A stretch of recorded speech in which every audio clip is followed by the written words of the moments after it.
목사님이 어느 날인가 핸드폰을 좀 많이 써야 될 날이 있었어요. 이렇게 연락을 많이 하다 보면은 핸드폰을 이렇게 많이 쓰게 되는 날이 있는데, 그러다 보니까 아침에 완충을 해서 완전히 충전해서 나왔는데 배터리가 몇 프로 안 남았더라고. 아직도 핸드폰을 많이 써야 될 일들이 너무 많이 남아 있어서 급하게 그 사무실로 들어갔어요. 사무실에 들어가서 또 급하니까 바쁘니까 충전을 막 이렇게 충전시키려고 책상을 이렇게 보니까 책상 이렇게 종이 사이에 핸드폰 충전 그 단자 있죠. 그게 하나가 뿅 이렇게 나와 있더라고. 그래가지고 충전기 그러면서 탁 꽂아놓고 이제 바깥으로 빨리 또 이제 일을 하러 나갔어요.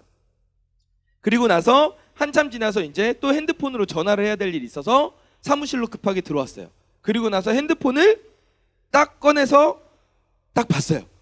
핸드폰이 많이 충전돼 있을 거라고 생각했지. 그런데 아예 핸드폰이 화면이 안 켜지는 거야. 아예 핸드폰이 화면이 안 켜지는 거야.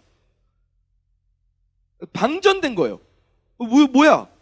이 배터리가 왜 이렇게 다 닳아버린 거지? 그래서 핸드폰 충전선을 이렇게 따라서 쭉 가보니까 그 끝에 뭐가 나오냐면은 콘센트에 그 전기가 꽂혀 있어야 되는데, 충전선이 꽂혀 있어야 되는데 엉뚱한 스피커에 꽂혀 있더라고. 그러니까 스피커로 연결해서 음악을 듣는 그 스피커에 그 핸드폰 잭이 꽂혀 있었던 거야. 그러니까 핸드폰이 충전된 게 아니라 전류가 핸드폰으로 들어와서 충전이 돼야 되는데 오히려 엉뚱하게 핸드폰 전류가 빠져나가 버린 거야. 그래가지고 굉장히 당황했던 경험이 있었어요.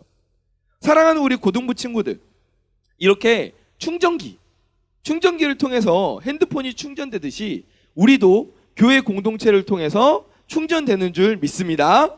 하나님께서는 우리에게 교회 공동체를 주시면서 다양한 목적을 함께 감당하게 하신 거예요. 함께 모여서 예배하는 공동체, 아멘. 서로 사랑하고 격려하는 공동체, 함께 훈련되어 성장하는 공동체, 사랑을 누리며 나누는 공동체, 그쵸? 그런 공동체로 우리 교회 공동체로 허락해 주신 거예요. 그래서 이런 과정을 통해서 우리가 삶을 살면서 힘들고 지칠 때가 많잖아. 학교 다니면서도 힘들 때가 얼마나 많아. 우리 선생님들도 직장 생활 하시면서 피곤하고 지칠 때가 많잖아요. 그런데 교회 공동체에 와서 함께 예배하고 서로 사랑해주고 격려해주고 함께 훈련받고 성장해 나갈 때 우리가 예배와 교제를 통해서 새로운 힘을 얻고 삶의 에너지를 재충전돼서 나아갈 수가 있는 줄 믿습니다. 아멘. 우리 고등부 공동체가 그러한 공동체가 되기를 간절히 축원합니다. 우리 고등부 공동체가 충전이 되는 공동체가 돼야 돼요. 내가 고등부 공동체에 연결이 되어 있다고 생각했는데 고등부 공동체에 왔더니 오히려 막 우리 에너지가 막 이렇게 막 방전이 돼. 그러면 안 되잖아요. 우리는 하나님의 영적 에너지를 충전하는 그런 공동체가 되기를 간절히 원합니다. 함께 모여서 하나님을 예배하고 서로 사랑하며 격려하고 함께 훈련되어 성장하고 사랑을 누리며 사랑을 나누는 그런 공동체가 되기를 간절히 축원합니다. 그렇다면 이런 공동체가 되기 위해서, 이런 교회가 되기 위해서 우리는 어떻게 해야 되냐? 오늘 우리가 읽은 말씀을 보면 한 교회를 소개하고 있어요. 그 교회가 어느 교회예요? 어느 교회일까요? 빌립보 교회예요. 빌립보 교회. 빌립보 교회는 어디에 세워졌을까요? 빌립보에 세워졌어요. 네, 빌립보 교회는 빌립보에 세워졌어요. 목포 사랑의 교회가 목포에 있듯이 빌립보 교회는 빌립보에 세워졌습니다. 그런데 이곳은 바울이 두 번째 선교 여행을 쭉 돌다가 들렸던 곳인데 이 도시는 유럽 전도의 첫 출발점이었어요. 그러니까 이 빌립보 도시를 통해서 유럽 전도가 폭발적으로 진행되기 시작했던 곳이에요. 여기에서 바울이 루디아라는 여인을 만나요. 루디아. 그래서 이 루디아라는 여인을 만나서 하나님의 일꾼으로 세웠고 이 빌립보의 성도들이 이 루디아의 집에 모여서 같이 예배를 드리기도 했어요. 그리고 귀신 들린 여자 점장이에게서 귀신을 내쫓은 사건도 이 빌립보에서 일어났어요. 그래서 그 귀신 들린 여자 점쟁이의 그 주인이 이 점장이가 점 쳐가지고 돈을 벌어왔는데 귀신이 나가니까 점을 못 치는 거야. 그래서 이 주인이 너무 화가 나서 바울을 고소했어요. 그래서 바울이 감옥에 갇히고 그 감옥에서 기도할 때 감옥문이 열려서 하나님 도움으로 풀려났던 사건이 바로 이 빌립보에서 일어났던 사건이에요. 그 빌립보 교회 공동체가 그래서 바울하고 되게 깊은 연관이 있었어요. 깊은 연관이 있었고 바울을 되게 존경했기 때문에 바울이 전도 여행을 하는 도중에 금전적으로 계속 지원을 했어요.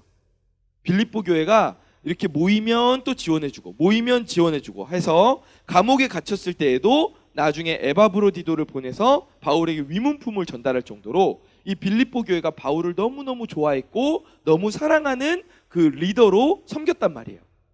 이렇게 빌립보 교회는 하나님의 일을 잘 감당했어요? 감당 못했어요? 잘 감당했어요? 감당 못했어요? 잘 감당하는 공동체였단 말이에요. 그런데 오늘 말씀 3절을 같이 한번 읽어봅시다. 3절 시작. 아무 일에든지 다툼이나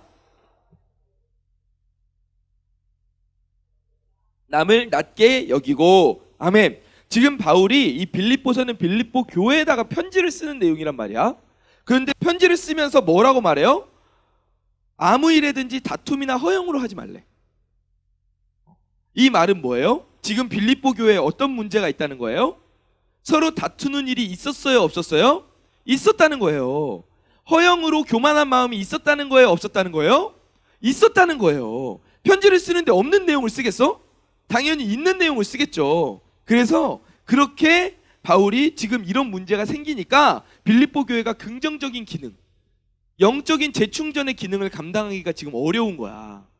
그렇게 되니까 세상에서 힘이 들었을 때 교회에 돌아와서 내가 그 영혼들이 쉼을 얻고 자유를 얻고 재충전이 되어서 다시 세상으로 나아가서 복음을 전해야 되는 곳이 교회인데, 그런데 그게 교회의 역할인데 그 기능을 지금 빌립보 교회가 감당하기가 어려웠던 거지.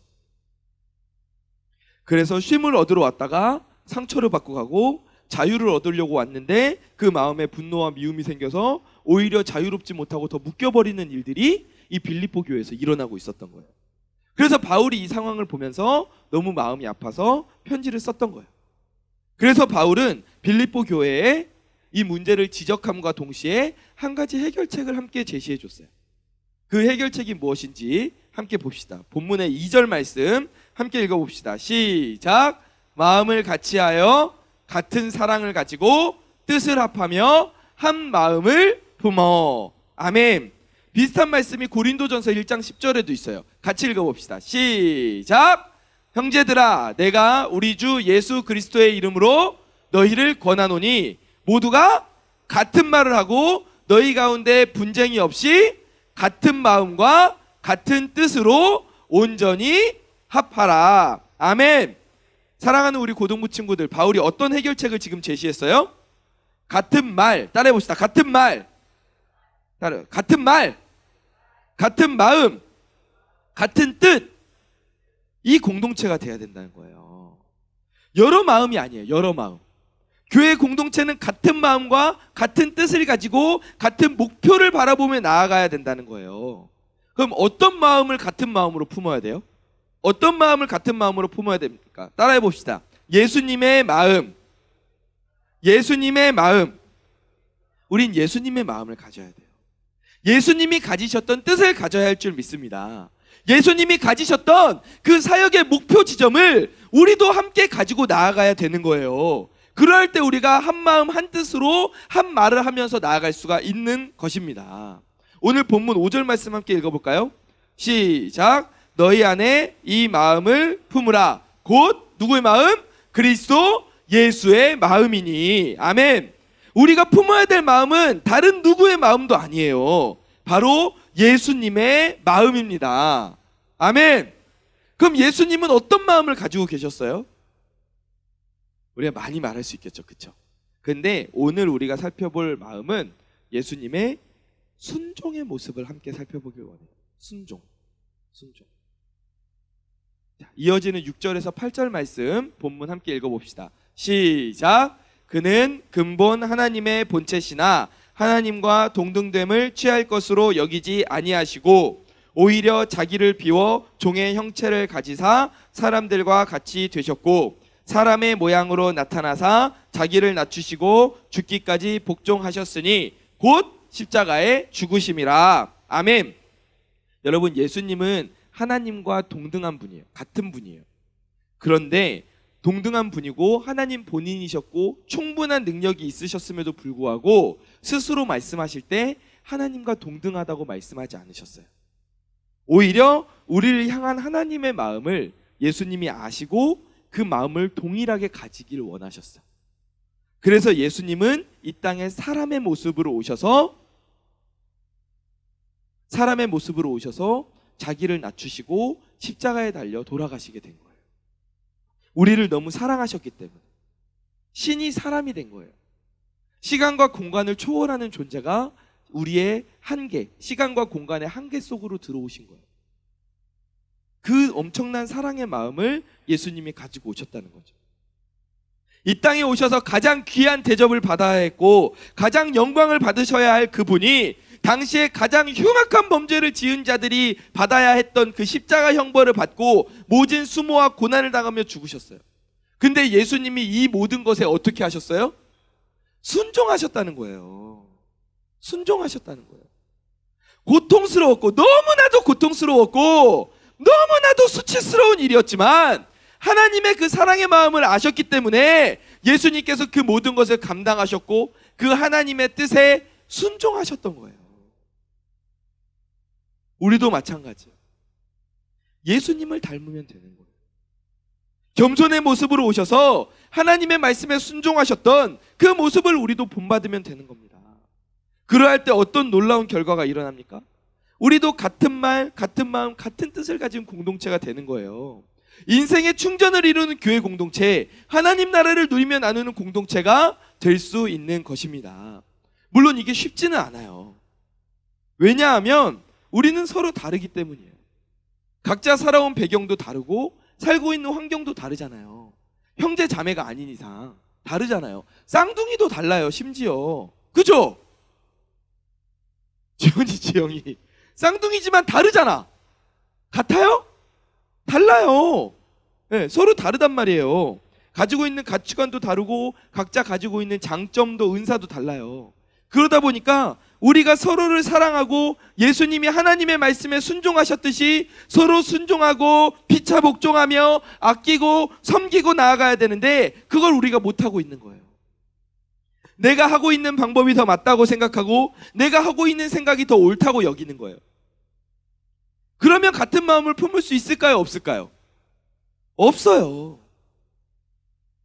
피차 복종하지 않고 서로 순종하지 않으면 하나님의 마음에 초점을 우리가 맞추지 않으면 하나님의 말씀에 우리가 순종하지 않으면 우리가 하나 되는 공동체를 이룰 수가 없어요. 그럼 하나 되는 공동체를 이룰 수 없으면 그 공동체는 하나님이 주신 교회의 기능을 감당할 수 있어요?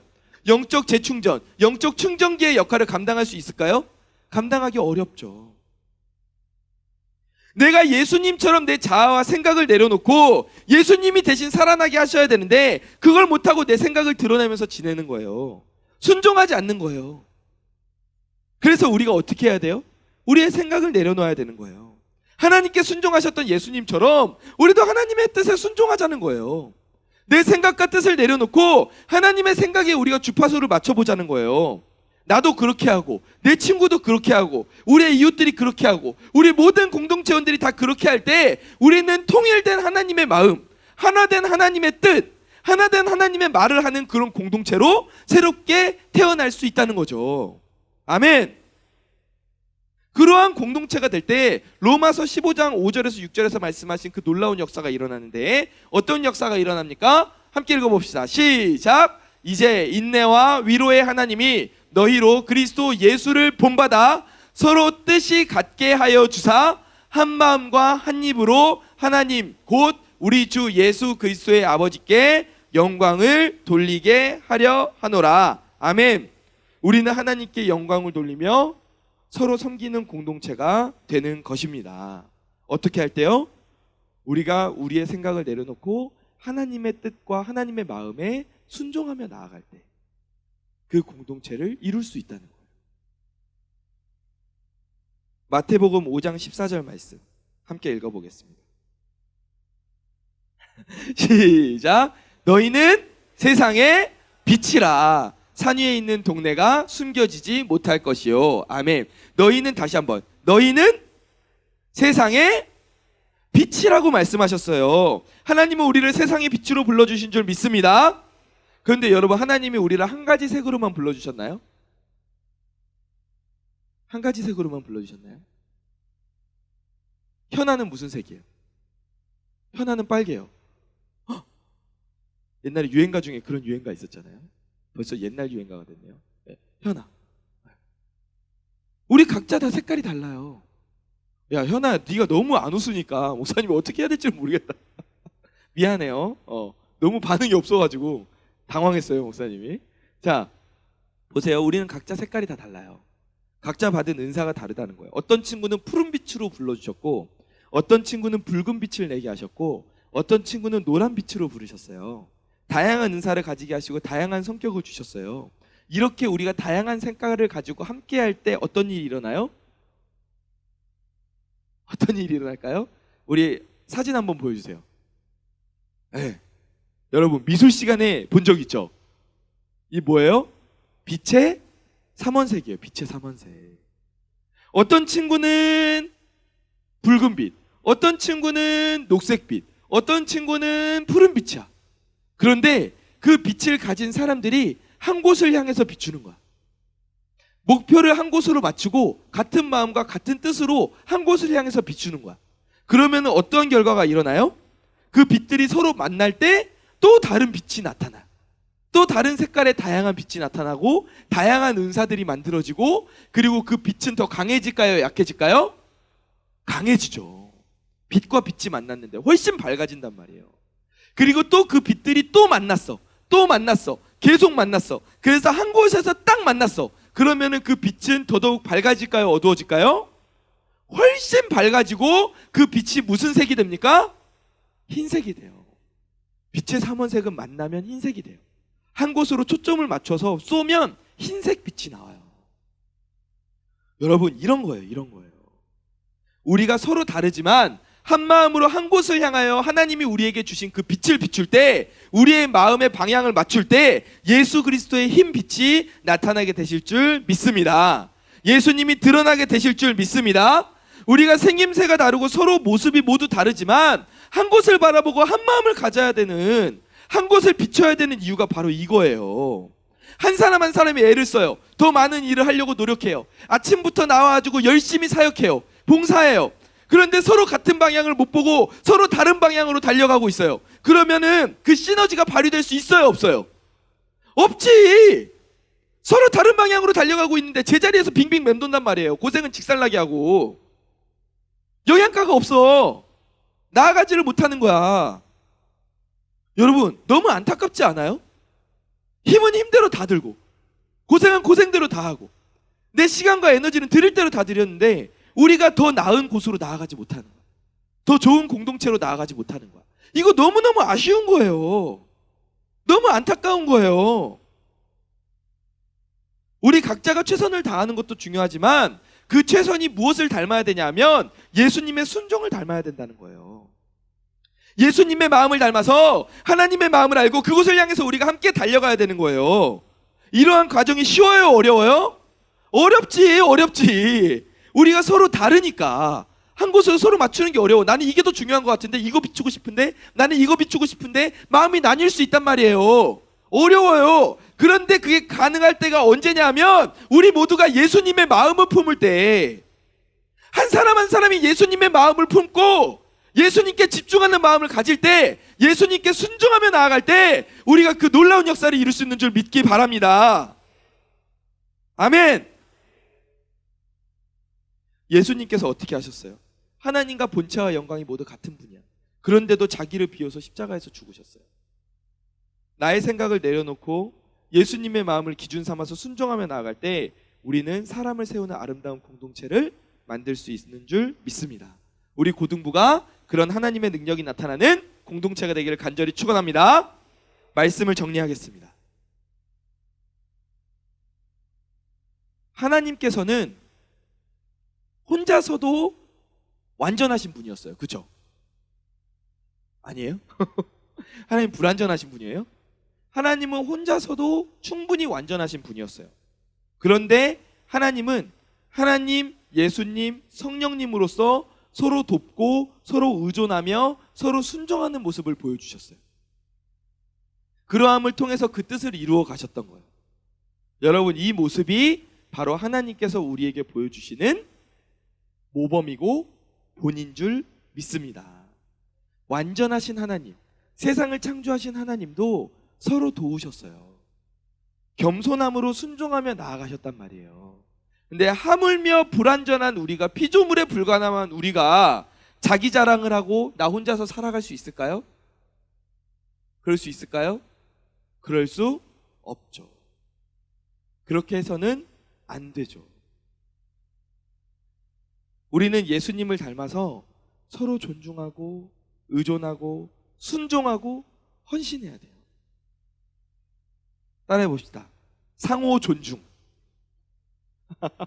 군대 같아. 자, 다시. 상호 존중, 상호 의존, 상호 순종. 여러분, 사모가 아닙니다. 상호예요. 네. 상호 헌신. 그쵸? 우리 옆에 친구에게 한번 고백해 봅시다. 너는 나에게 정말 소중한 존재야. 소중하지 않아? 왜 고백을 안 해? 네. 우리 앞뒤로도 한번 고백해 봅시다.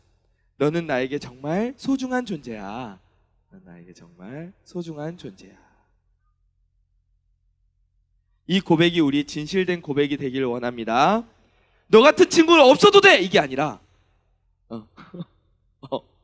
너는 없어도 돼! 없는 게 차라리 속 시원해! 이게 아니라 이렇게 되면 안 되지. 이게 아니라 너는 나에게 가장 소중한 사람이야. 너 때문에 나는 살 수 있고 너 때문에 나는 오늘 행복해. 서로 순종하며 나아가야 돼요. 서로를 높여줘야 되는 거예요. 서로 사랑하는 공동체가 돼야 되는 거예요. 아멘. 자, 우리 오늘 본문 말씀 3절 4절 같이 한번 읽어볼까요? 3절 4절 마지막으로 같이 읽어봅시다. 본문 3절 4절. 자, 우리가 가져야 될 마음 같이 한번 나눠봅시다. 읽겠습니다. 시작. 아무 일에든지 다툼이나 허영으로 하지 말고 오직 겸손한 마음으로 각각 자기보다 남을 낮게 여기고 각각 자기 일을 돌볼 뿐더러 또한 각각 다른 사람들의 일을 돌보아 나의 기쁨을 충만하게 하라. 아멘. 하나님께 순종하고 서로에게 순종하고 피차 복종하여 같은 마음, 같은 뜻, 같은 생각을 가지고 하나님께 영광 돌리는 그런 영적 충전 기지가 되는 우리 고등부 공동체가 되기를 간절히 축원합니다.